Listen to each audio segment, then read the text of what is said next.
नमस्कार. आवाज माझा वृत्तवाहिनीत आपल्या सगळ्यांचं स्वागत. वेळेच्या काही ठळक घडामोडींकडे. परिवहन मंत्र्यांच्या हस्ते पॅडल कोर्टचं भूमिपूजन. ठाणे महापौरांनी अधिकाऱ्यांसमवेत केला तलावांचा दौरा. आणि वाहन चालकांना पुन्हा एकदा महागाईचा फटका.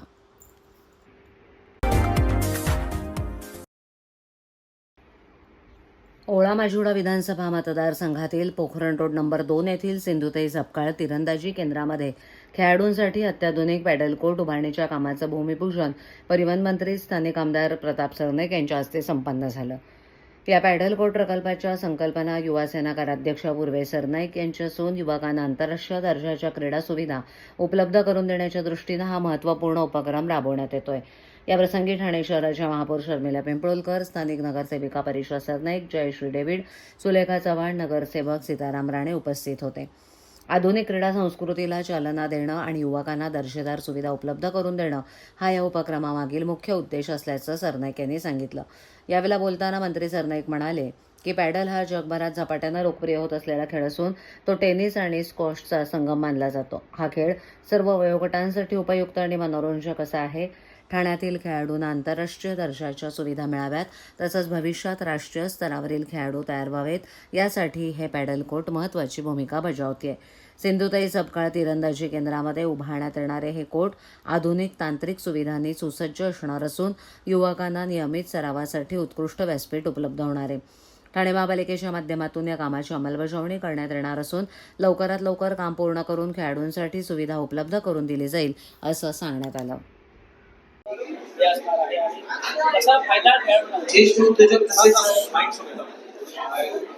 युवा सेनेचे कार्याध्यक्ष पूर्वे सरनाईक यांच्या सूचनेनुसार आज या ठिकाणी 2 पॅडल कोर्टचं भूमिपूजन झालेलं आहे. महापौर आमच्या ताई पिंपळकर, त्याचबरोबर परीक्षा सरनाईक, आमच्या डेव्हिडताई, आमच्या चव्हाणताई, परीक्षा सरनाईक आणि प्रामुख्यानं या भागातील नवनिर्वाचित नगरसेवक सीताराम राणे यांच्या उपस्थितीमध्ये आज हा भूमिपूजनाचा कार्यक्रम पार पडलेला आहे. आणि राज्यातील पहिलं असं म्हणायला हरकत नाही की 2 पॅडल कोर्ट, तेही इंडोर, या आमच्या या परिसरामध्ये आता आज त्याचं भूमिपूजन झालेलं आहे आणि लवकरच त्याचं लोकार्पण सुद्धा करणार आहोत.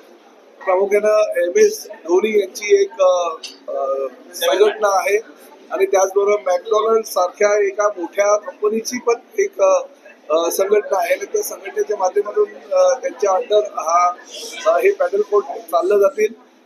तरुण युवकांमध्ये फार मोठ्या प्रमाणात ह्या पॅडल कोर्टला मान्यता आहे आणि फार मोठ्या प्रमाणात मुलं गर्दी करत असतात. या खेळाला प्राधान्य देण्याच्या दृष्टिकोनातून ठाणे महानगरपालिका क्षेत्रामधलं हे पहिलं पॅडल कोर्ट आज आपण त्याचं भूमिपूजन करतोय आणि लवकरात लवकर त्याचं लोकार्पणही करण्यात येईल. तलावांचं शहर म्हणून ओळखलं असलेल्या ठाण्यातील तलावांचं संवर्धन आणि सुशोभीकरणासाठी राज्य सरोवर संवर्धन या योजनेच्या माध्यमातून तलावांच्या सुशोभीकरणाची कामं करण्यात येणार आहेत. या पार्श्वभूमीवर महापौर शर्मिला पिंपळकर यांनी पदाधिकारी आणि पदाधिकाऱ्यांसमवेत तलावांचा दौरा केला. या दौऱ्यादरम्यान तलाव परिसरात आवश्यक असलेली कामं करण्यासंदर्भात त्यांनी सूचना दिल्या. या दौऱ्याची सुरुवात कसराळी तलाव इथून करण्यात आली. त्यानंतर सिद्धेश्वर तलाव, मखमली, ब्रह्माळा, घोसाळे, मर्दाडे, गोकुळनगर तलाव इत्यादींची पाहणी करण्यात आली. यावेळेला उपमहापौर कृष्णा पाटील, सभागृह नेते हनुमंत जगदाळे यांच्यासह त्या प्रभागातील स्थानिक नगरसेवक उपस्थित होते. या दौऱ्याची सुरुवात कसराळी तलाव इथून करण्यात आली. कसराळी तलाव इथे असलेले विद्युत DP ट्रान्सफर करणं, तसंच ज्या इंटरनेटच्या केबल्स तलावातून गेल्या आहेत त्या काढून टाकण्यात याव्यात. तसंच तलाव परिसरात असलेले शौचालय नेहमी स्वच्छ राहील आणि मुबलक पाणी तिथे असेल, हे पाहण्याच्या सूचना संबंधित विभागाला महापौरांनी दिल्या. सिद्धेश्वर तलाव परिसरातील उद्यानाच्या दुरावस्थेबाबत महापौरांनी संबंधित अधिकाऱ्यांना धारेवर धरत उद्यानात आवश्यक असलेल्या सुविधा उपलब्ध कराव्यात. या ठिकाणची ज्येष्ठ नागरिकांना बसण्याची असलेली शेडची दुरुस्ती करण्याच्या सूचना महापौरांनी दिल्या. या तलावाच्या आजूबाजूला असलेल्या चाळीतील सांडपाण्यासाठी गटाराची सोय करण्यात यावी. तसंच तलावांच्या बाजूला असलेला कचरा नियमित उचलण्यात यावा, असं सभागृह नेते हनुमंत जगदाळे यांनी नमूद केलं. मखमाली तलावातील गाळ काढणं, भिंतीचं काम करणं आणि तलावाचं कारंज बनवणं, तसंच ब्रह्माळा तलाव परिसरात सद्यस्थितीत एक शौचालय असून अजून एक शौचालय उभारणं, तसंच तलाव परिसरात सुरक्षा रक्षक नेमण्यात यावेत. घोसाळे तलाव परिसर सुस्थितीत असल्याबद्दल समाधान व्यक्त करत आवश्यक त्या सोयीसुविधा उपलब्ध कराव्यात. मर्दाडे तलाव परिसरात विद्युत दिव्यांची सोय करण्याच्या सूचना केल्या. तसंच गोकुळनगर तलाव परिसराच्या आजूबाजूचं डेब्रिज उचलणं, तलावातील गाळ काढणं आवश्यक असल्याचं उपमहापौर कृष्णा पाटील यांनी नमूद केलं. महाराष्ट्राचे उपमुख्यमंत्री एकनाथ शिंदे यांच्या संकल्पनेतून ठाण्यातील तलावांचं संवर्धन आणि सुशोभीकरणाचे व्यापक नियोजन करण्यात येते. एकात्मिक तलाव संवर्धन उपक्रमांतर्गत तलावांचं पर्यावरणीय संतुलन राखण्यावर विशेष भर देण्यात येत असून राज्य सरोवर संवर्धन या योजनेअंतर्गत शहरातील तलाव परिसरात सोयीसुविधा देण्याच्या दृष्टिकोनातून हा पाहणी दौरा केला असल्याचं महापौरांनी नमूद केलं. यावेळेला तलाव परिसरात नियमित फेरफटका मारण्यासाठी येणाऱ्या ज्येष्ठ नागरिकांनी महापौर शर्मिला पिंपळोलकर यांच्याशी संवाद देखील साधला. त्या ठिकाणी मांडण्यात आला. त्याच पद्धतीनं गाळ काढण्याच्या सूचना देखील काही दिवसांपूर्वी आपण दिलेल्या होत्या. काय सांगाल? खरं तर ठाणे शहर हे तलावांचं शहर म्हणून प्रसिद्ध आहे आणि या तलावांची जोपासना आणि सुशोभीकरण तसंच अनेक ठाणेकर नागरिक या तलावांमध्ये बाजूलाच त्याच्याच लगतच काही उद्यानं आहेत. तर नागरिकांसाठी काय सुरक्षा आणि त्यांची व्यवस्था कशी काय त्यांना चांगलं वाटेल हा पाहणी दौरा खरं तर आपण आज केलेला आहे. खरं तर ठाणे शहरामध्ये बरेच तलाव आहेत पण आज त्यापैकी 6-7 तलाव आपण पाहणी दौऱ्यासाठी घेणार आहोत आणि आपल्या महापौर दालनामध्ये याची एक तलावांच्या रिलेटेड जेवढे अधिकारी आपले ठाणे महानगरपालिकेचे आहेत त्यांच्याशी एक बैठक करून काय काय आपल्याला चांगल्या सुविधा या ठाणे शहरातील तलावांसाठी देण्यात येतील त्या आपण नक्कीच देऊ. आज कचराळी तलाव असू देत, मखमली, सिद्धेश्वर, कोलबाड, आंबे घोसाळे, गोकुळनगर, ब्रह्माळा ह्या तलावांची आज पाहणी दौरा आपण खरं तर घेतलेला आहे. आणि या पाहणी दौऱ्यामध्ये मला असं वाटतं सगळ्यात महत्वाचे म्हणजे जे ज्येष्ठ लोक इथे चालण्यासाठी येतात, काही नवीन पिढी तरुण पिढी असते तर शौचालयांची खरं तर खूप दुरावस्था आहे. तर अजून बघायला गेलं तर काही बांध तलावांचे तुटलेले आहेत. स्वच्छता पण मला वाटतं बऱ्यापैकी नाही आहे. गेली 4 वर्ष प्रशासन सगळं बघत होती पण आज नगरसेवक, महापौर, उपमहापौर सर्व महायुतीचं सरकार आहे आणि या सरकारच्या द्वारे ठाणे शहरातली विकास कामं जोरदार होत असताना महाराष्ट्र राज्याचे लाडके उपमुख्यमंत्री एकनाथजी शिंदे साहेब यांच्या मार्गदर्शनाखाली आणि यांच्या पुढाकारानेच खरं तर आम्ही उतरलो आहोत रस्त्यावर आणि रस्त्यावर जर आपला नेता काम करत आहे तर त्यांच्याच मार्गदर्शनाखाली आपल्यालाही त्याच पद्धतीचं काम आपण करणार आहोत आणि करण्यासाठी सुरुवात केलेली आहे. लवकरच या तलावांचं सर्वांचं संवर्धन होईल आणि चांगल्या पद्धतीचं लोकांसाठी उपलब्ध होईल. मला वाटतं हे सगळी उद्यानं आणि तलाव. मॅडम, मुंबई आणि ठाण्यात सीएनजी वापरणाऱ्या वाहन चालकांना पुन्हा एकदा महागाईचा फटका बसलाय. महानगर गॅस लिमिटेड अर्थात MGLनं सीएनजीच्या दरात प्रति किलो 2 रुपयांची वाढ जाहीर केली आहे. ही दरवाढ 13 मेच्या मध्यरात्रीपासून लागू करण्यात आली असून नव्या दरानुसार मुंबई आणि ठाण्यात आता सीएनजीचा दर 84 रुपये प्रति किलो झाला आहे. दरवाढीमुळे रिक्षा, टॅक्सी तसंच खासगी वाहन चालकांच्या खिशावर अतिरिक्त भार पडणार आहे.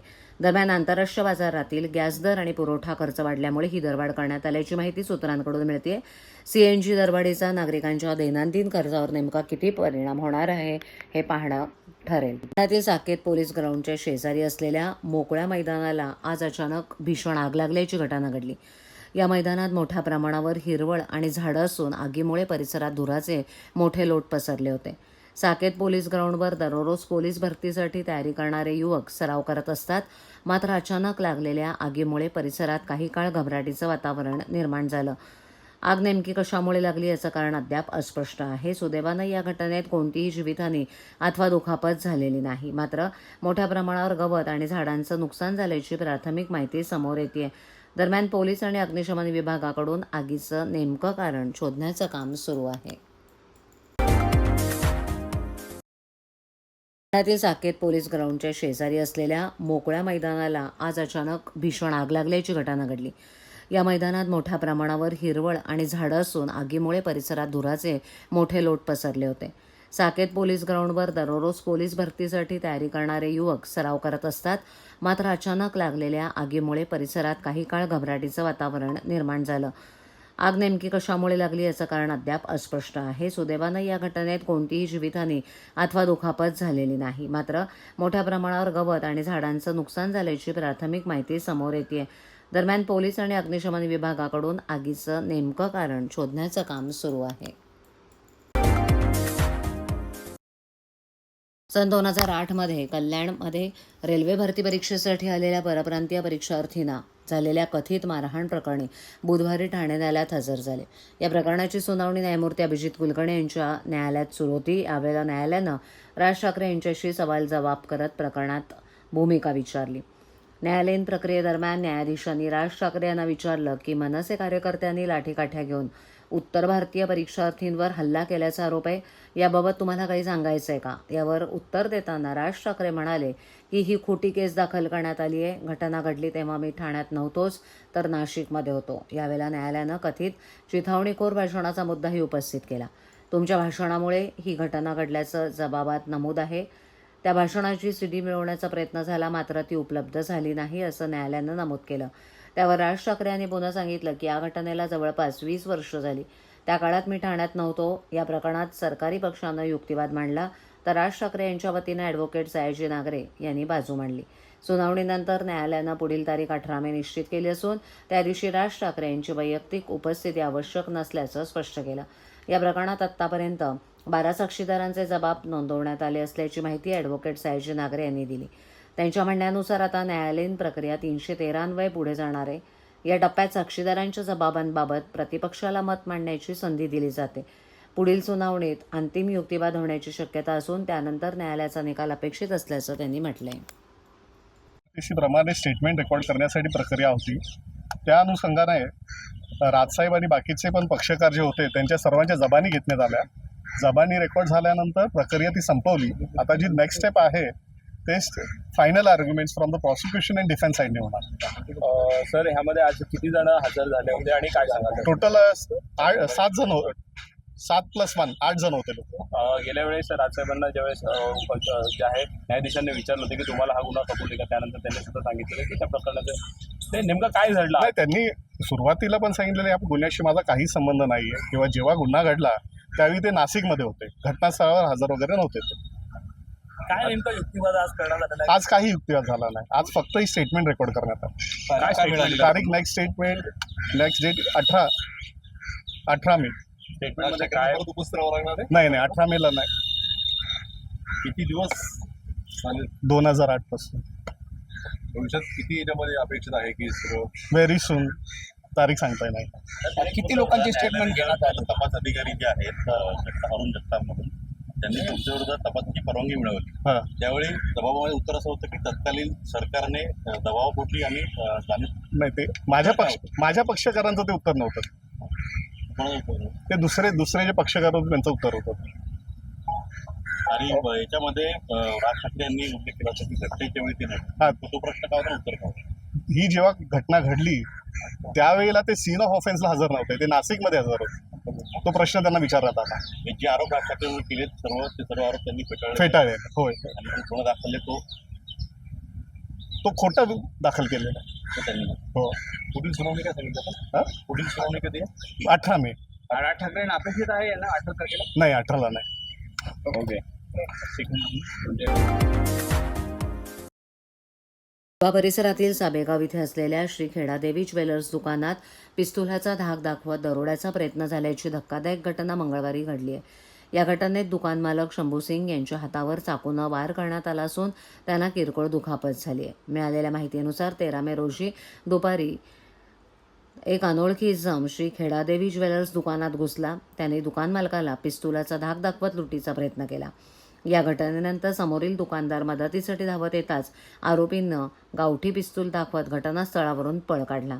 घटनेची माहिती मिळताच खेतल्या आणि त्यांच्या तपास पथकानं तातडीनं तपास करत आरोपींचा शोध घेण्यासाठी जुहा ब्रिज, दिवा रेल्वे स्टेशन आणि डीजे कॉम्प्लेक्स परिसरात पथक रवाना केलं.